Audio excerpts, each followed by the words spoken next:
keep watching, you keep supporting us. Keep it here, and also subscribe, and make sure you keep watching and spread the word about AZMIO TV.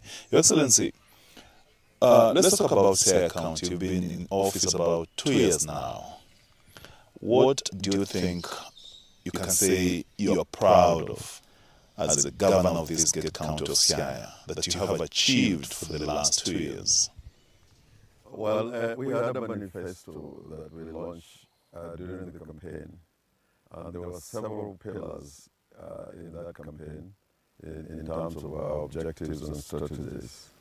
And one of them was agriculture. We believed that in order to transform lives, to impact positively the lives of the people in Siaya, who have largely depended on subsistence agriculture, that would make agriculture the pillar for development and transformation. And we promised, and I think we did in our first year, provide to the farmers fertilizers, certified seeds and fertilizers, and acquired tractors to try and mechanize the agricultural production. And I think that has gone pretty well. But my proudest moment was this week when the President launched the cereal rice mill.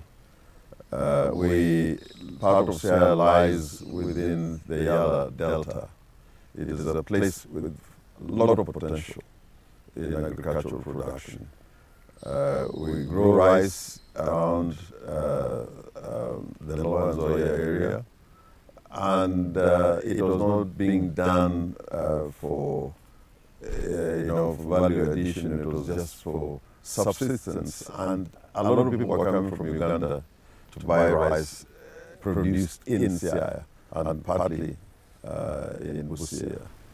That mill is now operational, and this year we'll embark on building a cotton mill, a ginnery, in Raila. And then we have the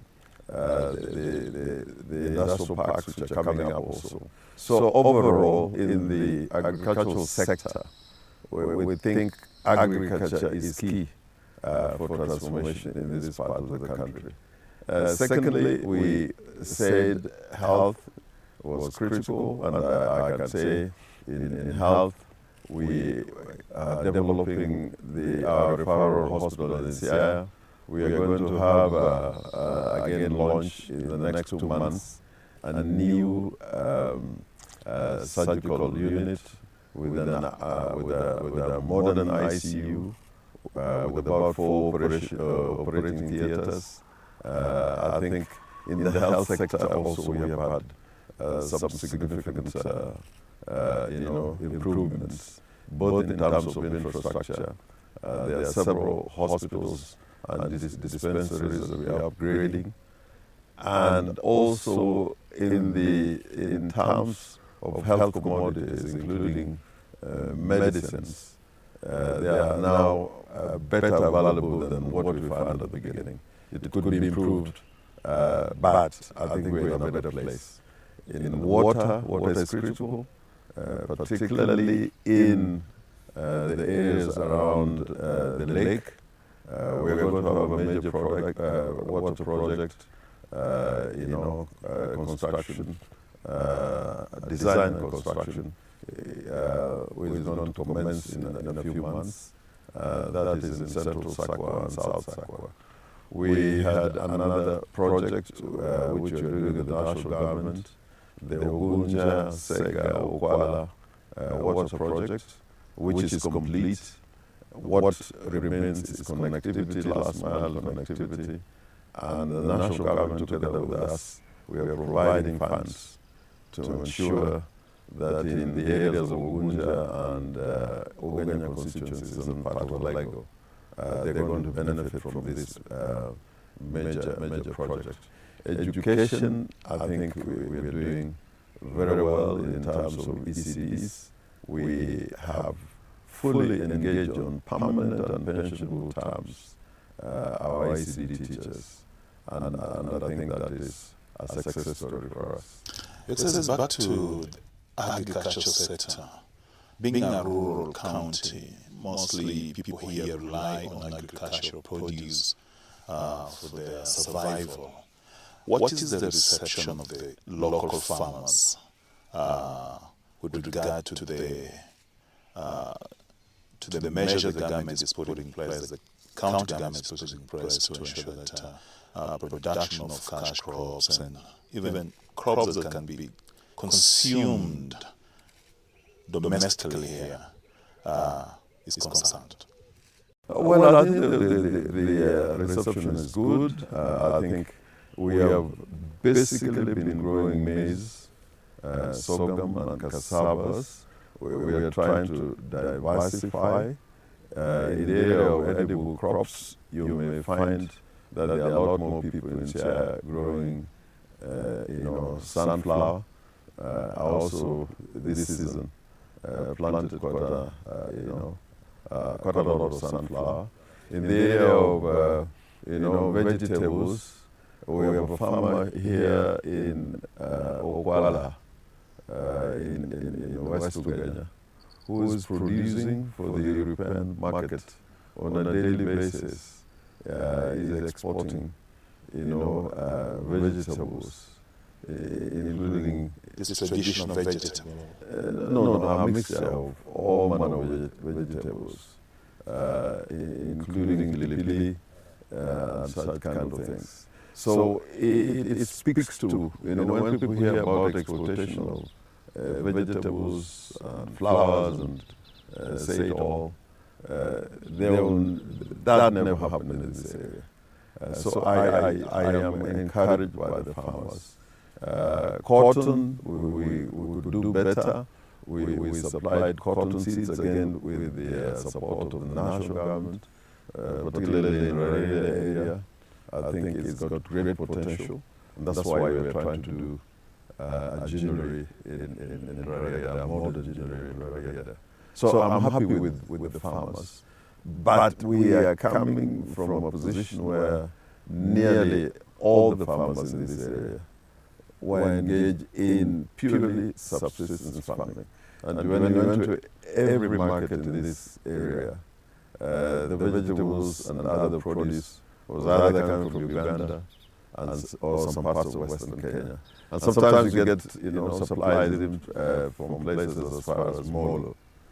The picture is changing, and it's changing for the better. We want to make Sia not only food sufficient, but to ensure we would grow enough to share with the rest of the Kenyan people. Do you foresee a day when Siaya County will be exporting farm produce, let's say vegetables and other produce from farms, to other parts of the country and even outside the country? Because when you go to Gikomba, one of the biggest markets in the country, in Nairobi, you find that the mamambogas there always say that the vegetable they sell to the people is from Butere.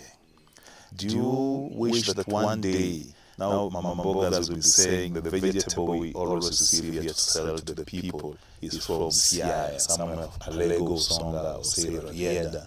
Yes. The fact that already some in Europe is speak to the potential. But I agree with you that in the fullness of time, we in the local markets and in the markets in the region, in Kisumu, in Kakamega, and eventually in Nairobi, we should reach a position where we can be able to market our vegetables in every part of the country. But the one product that I am sure goes to Nairobi and other urban centers, and even as far as Mombasa, for those who want to eat lake fish. Our fish reaches many parts of the country. And we're doing landing sites along our beaches. We've got a modern, fish processing outfit in Luanda Kotiano with facilities for refrigeration. In fact, the cold storage there can keep fish fresh even for 5 years. So that, with other landing sites we're doing, in Wichloom and Usenge and other beaches, I think our fish is going to be able to be processed in Siaya and be able to reach the markets, fish and processed in Siaya. But while doing that, we must be aware that we must not, fish to levels where there will be no more fish in the lake. We are engaged in a program and a project of stocking fish in the lake. There's a lot of cages in the lake now, but we must be very careful that there is no overfishing. Your Excellency, fish farmers, fishermen, back in the day were complaining about 2 or 3 years ago that the introduction of these cages is trying to deny them the opportunity to fish and make a living out of what they've been doing before. So do you think it's a viable idea to have the cages in the lake trying to contain farmers, fishermen from overfishing? No, I think so long as there's a regulation which exists now, there is not so much hostility between those who are farming fish in the cages in the lake and ordinary fishermen and other fishermen who go into the lake with boats and nets and fish there. Both of them, we must watch their activities, because we don't want overfishing, we don't want hostility. But the unique thing about cages is that you can put fingerlings, you can put fish foods into the cages and stock the cages. So it can actually assist in also stocking the lake, and it's not just Lake Victoria, we've got a number of lakes here to make sure that we keep our fish in the lake, so that there is no overfishing. Earlier spoke about introduction of sunflower farming. If this picks up, do you intend to set up a factory to process this sunflower into edible oil in the near future for the county? We'll certainly do when we get enough harvest. There's a small plant, it's like a cottage industry in Siaya municipality, where you can, process the sunflower. But I think if we expand, that activity in sunflower farming, increase the acreage, we'll need a better facility. But a lot of people would want to invest, bring a mill here, an oil mill here. They have got to be sure that we are producing enough. And I'm saying that in another 2 years, we'll be talking about the need for a mill, to process our sunflower. Now we have a rice mill because production is good and can be increased. We're going to have a gingery for cotton because production is good. And I think if similarly sunflower, if we extend the acreage of necessity, we'll have to have a mill to process the sunflower. Do we still have the Dominion farms around here? The Dominion farm, the investor, left, but we have another investor who acquired the land and got a lease in Yala Swamp. There's a controversy now going on, even though president was here because we told him that lease should be reviewed because the investor was given a large piece of land. We don't think that he should be given all that piece of land. And then for 66 years, we think to lease an agricultural farm for about 20 to 30 years, that is good enough. But 60 years is tying down that asset for a long time.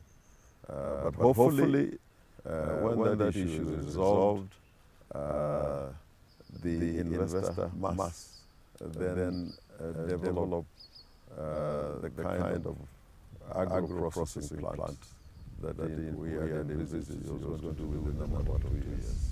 Are you going to provide a conducive environment for the investors to operate? Yes. We need investors in CI, not just in the Yala swamp. We need investors in CI. And our duty is to provide that conducive environment. There's an investor who is currently engaged near the municipality of constructing a sugar factory. We grow quite a bit of sugar in this area, but there's no factory as we speak. All of it goes to factories in Busia or in Kakamega. And finally, this issue of county development. Are you satisfied with the infrastructure development in the county? Road network?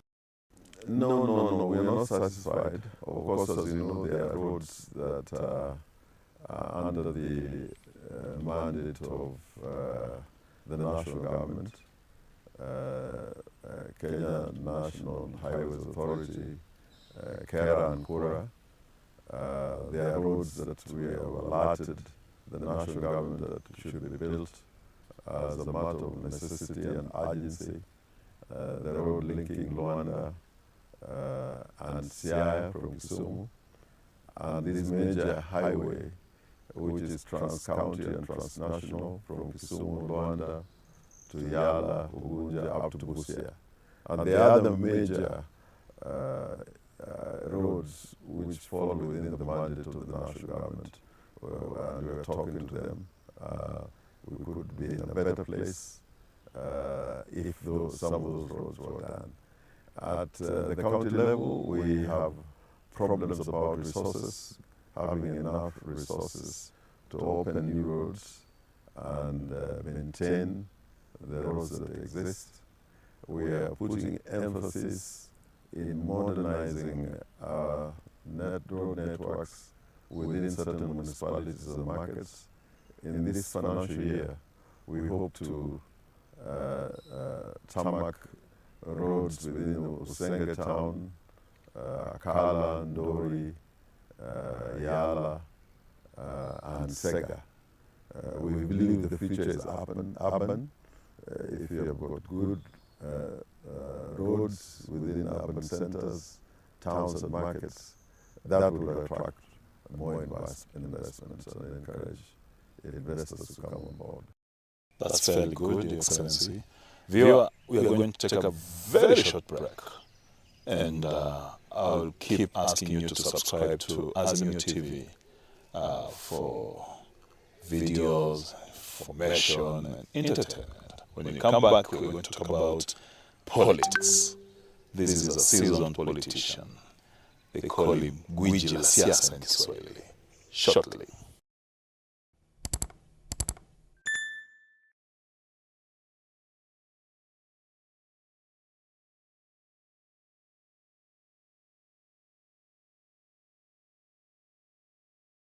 Welcome back. Your Excellency, talk to us about this broad-based government. What do you make of it? Because, there's been hue and cry from especially partners in the Azimio coalition that the opposition is being killed by the government of the Republic of Kenya, which is led by His Excellency President William Ruto. What do you make of this broad-based government? Do you think it came in at the right time for the country? Yeah, I think, there were several problems that, brought about this broad-based government. The government, the Kenya Kwanza government was dysfunctional. It was imploding because of activities within that political formation. And in the country, there was a lot of dissatisfaction with, the cost of living. And this, as you see, is not just this year, from last year. There were demonstrations. People died, some were injured, properties were destroyed. And there was an opportunity to try and bring the country together through the NADCO process. Unfortunately, before we could see the light at the end of the tunnel, there was again an upswing of protests, popularly under the auspices of the Gen Zs. And, the country was becoming ungovernable. So I think it was important to try and find a mechanism for bringing peace and unity back, so that the country can now deal with the root causes of the problems that led to last year's demonstrations and the Gen Z demonstrations this year. Now, the broad-based government is not necessarily a coalition government. In fact, it's not a coalition government. One cannot say that ODM as a party has become part of a ruling coalition. What has happened is certain persons within the party who had been approached to assist the current government in trying to not only manage its affairs, but to create, as you say, a broad-based government. The party agreed and said, you can become part of government. The party will give support without necessarily surrendering its role as the minority party in parliament or as the opposition. At the same time, the party ODM will not retire from its constitutional duties of oversight. The question of legislation and representation goes across all the parties. It's the duty of all the parties and members of parliament to undertake those functions. But when it comes to oversight, and by a constitutional construct, the leadership of the organs within parliament, the committees, the oversight committees, it was by necessity and by design that those committees had the leadership and chairman or chairpersons coming from the party in opposition. So ODM is still the minority party. The elements of ODM have been invited to be part of the government. We think there's a national agenda as contained in the NADCO report and other issues that have emerged that will require resolution in a structured manner. And I, for one, am waiting for that time to come when not just the political parties, but all the stakeholders could be able to sit down and deal with the root causes of some of the problems that led to the demonstrations that we saw last year and this year. By the way, it is not unheard of, people going into government formed by adversaries. In the United States, of America, during the Clinton administration, and even during the Bush administration.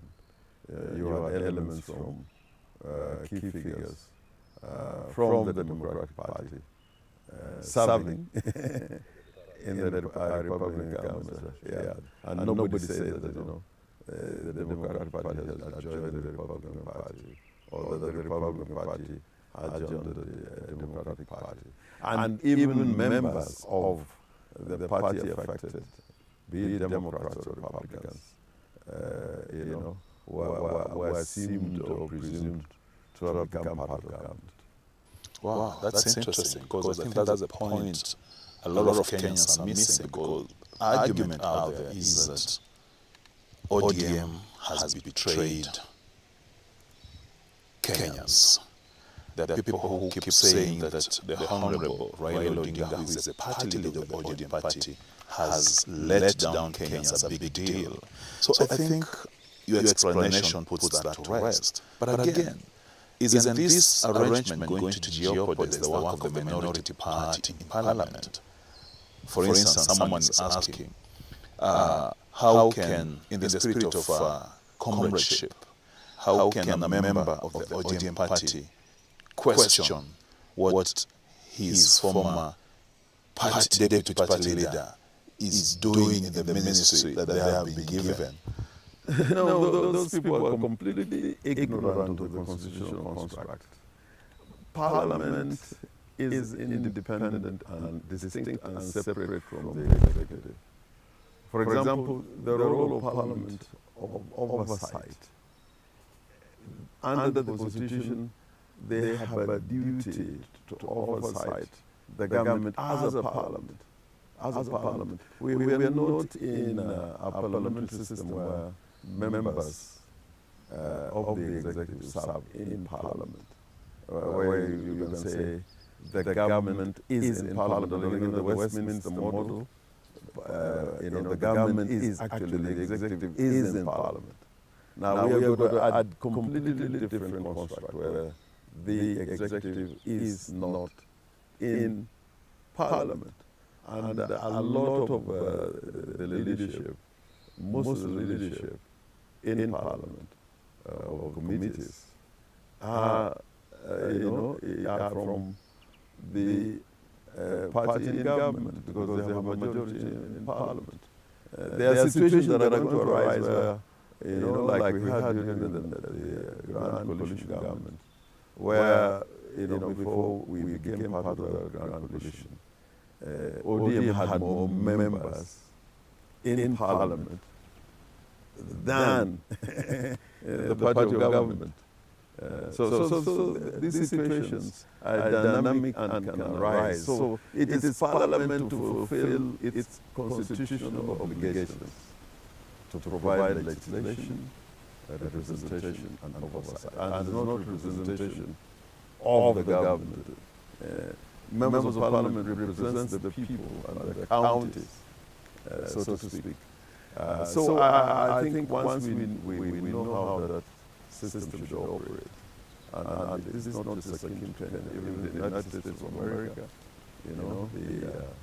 the Congress is distinct from the executive, and nobody questions, the role of that constitutional duty that the Congress has. Although every political party would want to operate with the majority in Parliament or in Congress, so that there is not disharmony and dysfunction. But again, there are dangers when a party in power is over-represented in Parliament. Now, back to this broad-based government and the inclusion of 5 of members from the ODM party into it. Someone posted on the social media platform that why just ODM? Why didn't other political parties within the coalition of Azimio la Umoja One Kenya coalition be approached to be part of this broad-based government? I think probably that would now be for the president or people in Kenya to answer that question, because as I know it, they were approaching individuals to serve, and as we speak now, I know those positions have not been completely filled. I think there's still a position remaining in cabinet, one ministry. So probably, it may be in the mind of the executive to approach another sector. But it should not be lost that when the Kenya Kwanza government was trying to form this broad-based government, they were probably looking for regions where there was no effective representation and inclusivity in the national government, that is the executive. For example, in the entire Nyanza region, and excluding KISII and MANYORA, there was only one member of the cabinet, for the entire region. In the coast, of course, there was, if I can remember very well, there was Minister MUTEMBEI. Now with an addition of Honorable Joho. There was also, I think, AJAABU. Yeah, it was just a replacement. Yes. And maybe the question of gender was arising, but when they appointed our young girl from Turkana, that issue seemed to be addressed, although in entirety of that formation, I am not sure that the gender rule has been fully, accomplished. But all in all, like I say that, that was an attempt to form a broad-based government by a party in power. It was not by a group of parties, more than one party sitting down to say this is how we are going to form this broad-based government. I think it was from the perspective of the current government on how to form that broad-based government. Let's talk about the Gen Z uprising, the demonstrations they staged in the month of June was vigorous, and it shook the country. Do you think some of the issues that they were raising have been addressed by the government of Kenya? I don't think they have been addressed at all.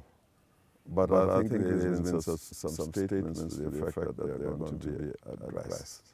Now, if you just talk about broadly about some of the issues they were raising, the cost of living was an issue. I don't think it's been sufficiently addressed. Although the finance bill, which was going to compound the situation, make life harder through more and more taxation. In itself, the withdrawal of that bill did not answer to the questions that were raised around the cost of living. You remember even last year when Azimio and ODM were raising these issues about cost of living. The Kenya Kwanza administration said, no, this is not something to be addressed by the team from the two coalitions, that it is the government that is going to rise or fall, whichever way they're going to address that issue of the cost of living. If you're in the shoes of President William Ruto today, you are the president of Kenya, how best would you handle this Gen Z issue? How would you approach it? The Gen Z issue is the issue of exclusion. If the young people, because this was the young generation, talking about the problems that were unique that they were experiencing. And a starting point, which would have been a quick win, was to address this issue of inclusivity, so that the young people can be sure, by looking at the face of the government, that they were being involved, they were participating in the affairs of the nation. And that would have been a quick win. And in order to put the country on the right path and create an enabling environment to address some of the Gen Z issues, the issues of abductions, which seem to be continuing, the arrests, and also the question of prosecutions. Those largely have not been addressed, and compensation for those who were injured and for families who lost loved ones, that has not been addressed. The properties that were destroyed, those have not been addressed.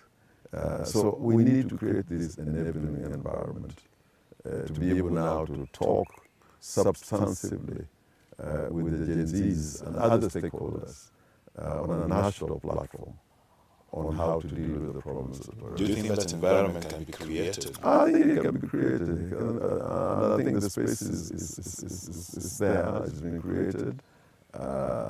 It is upon the government now to seize it.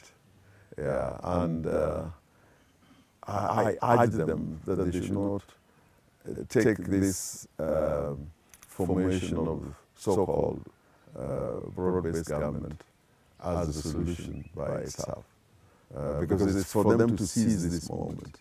I remember when we were at the Serena talks during the crisis in 2007-2008, there were issues that were addressed in order to create the enabling environment. And I can say, without fear of contradiction, that those quick wins and those issues that needed quick resolution have largely not been addressed. Finally, about the ODM party. A lot has been said around. So many things have been said about the party, but now we are in government. ODM is in government, which you've clarified here. There's nothing like that. There's no such arrangement between Kenya Kwanza and ODM party. Now, the future of the ODM party. The future of ODM party is critical. I think if the ODM party is emasculated or becomes weak or dies, that will be a blow to democracy. Because in Kenya, we must never forget the construct of the Constitution is that we are a multi-party democracy. Parties are pillars of democracy, at least the Kenyan design and architecture of democracy, the way it should be implemented is that parties play a very critical role. And that's where even the vision of funding political parties arose, because they are key agencies in the management of the public affairs. Now, if ODM as a party, because the other parties do not have the national image, or they don't have a broad national representation as ODM. And ODM has remained intact. UDA basically is imploding, as I've said. So I would urge the members of the party to be steady, be true to the cause, subscribe to the vision of the party, and fight for it to ensure that the Kenya that the ODM as party wants to create is still our major objective. But I am particularly concerned that in a situation where you have parties that come and go, because of arrangements that come and are seized opportunistically, without thinking about the foundations of democracy, can be a great problem for us in the future, because to recreate an environment when you have strong political parties is not easy. Now, if you go to the West, like the Democrats, the Republicans, they have a long history. They've been there for a long time. In Europe, similarly, parties, have outlived centuries. In the continent, I think the ANC, although it is undergoing turbulence, but the fact that from 1912, it has remained as a major political party in South Africa is something to be commended, and that some other parties are also emerging or are in existence in South Africa that are strong. I think it's something to be appreciated, and it's something to be nurtured. So I hope ODM continues to recruit membership, continues to expand, and continues to maintain its brand. And it is a progressive movement. ODM is not just a political party, it is a progressive movement that is committed to fighting for the ordinary people in Kenya. And it's important that we know that many of the parties which have been in prominent positions in our Kenyan politics, like KANU, like PNU, like NAC, they have come and gone. Now, to recreate those parties, even when you had very strong leaders behind them, PNU with Kibaki, NAC with Kibaki, KANU with Moi, DP with Kibaki, Jubilee with Uhuru, the current president and the immediate former president were from the Jubilee formation. And those parties are dying. So ODM must not die. It must not be weakened, and must not weaken. It must fight to not only occupy the space it has, but to expand its space in the country. Finally, if you're put in another world and told to choose a political party that you want to belong to, which is this party? If another world? Yes. Yes. I'll still choose ODM. Choose ODM. I think, this party hopping, which all of us are guilty of, has been part of the problem in our nation. But I think I'm very proud to be a member of ODM, and I'm proud to be a disciplined member of the ODM. And I will not change this membership for another party unless ODM, for all intents and purposes, ceases to exist. Thank you. In another world, you'll still choose ODM. Thank you for your time, Your Excellency. We have been hosting the Governor of Siaya County, His Excellency, the Honorable James Orengo. We have been glad to host you, and we hope that next time you'll also grant us time to talk to you on numerous issues, both local and international, and even national. Thank you, Excellency. Thank you. Keep it here as MUTV. Keep subscribing. Until next time, goodbye.